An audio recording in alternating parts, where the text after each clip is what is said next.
చిటికెలో మెంతి కూరతో చపాతీ చేసేద్దాం రండి. ముందుగా కొంచెం గోధుమ పిండి, ఉప్పు, పసుపు, ధనియా పొడి,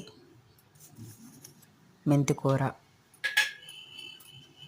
అల్లం పచ్చిమిర్చి పేస్టు, కొంచెం పెరుగు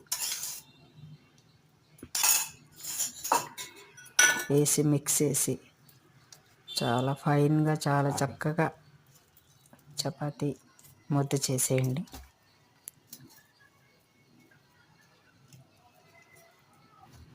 చపాతీ ముద్ద బాగా మెత్తగా చేసిన తర్వాత కొంచెం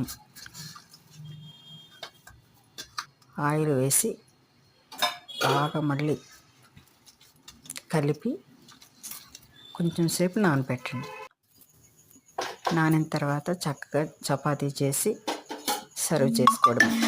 ఇది ప్లెయిన్గా తిన్నా బాగుంటుంది, కాకపోతే దీనికి పెరుగు పచ్చడి ఉంటే చాలా బాగుంటుంది. నేనైతే చేయలేదు ఓపిక లేక, పొద్దున్న ఉన్న కూరతోనే పచ్చడితోనే అడ్జస్ట్ అయిపోయాం. ప్లీజ్ మీరు